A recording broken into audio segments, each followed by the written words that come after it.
Hey everyone, today I'm going to teach you how to add target accounts in HubSpot. Without any further ado, let's get started.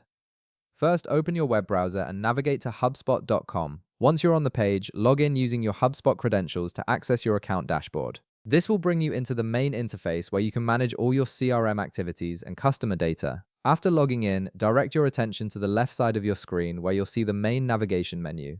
From there, click on CRM to expand the customer relationship management options.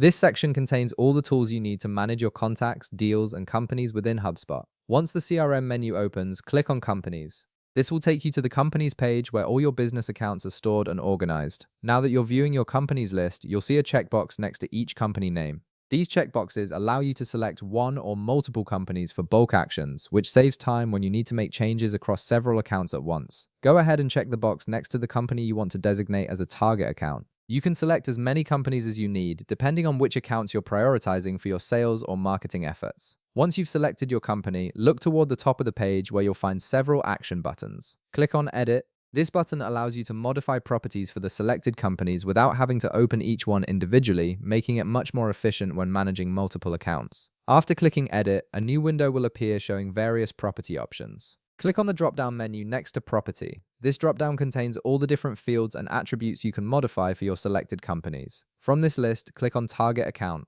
This specific property is designed to help you identify and prioritize high-value accounts within your CRM, making it easier for your team to focus their efforts on the most important prospects. Next, you'll see another drop-down menu specifically for the Target Account property. Click on this drop-down and select True. Setting this to True officially marks the company as a target account in your HubSpot system. This designation helps your sales and marketing teams identify which accounts require special attention and resources. Finally, click Update to save your changes. HubSpot will process this modification and apply the target account status to the company or companies you selected. This change will now be reflected across your CRM, making it visible to everyone on your team who has access to this information. And that's it. You've successfully added target accounts in HubSpot, allowing your team to better prioritize and focus on your most valuable business opportunities. If this video helped you out, be sure to leave a like, subscribe, and I'll see you in the next one.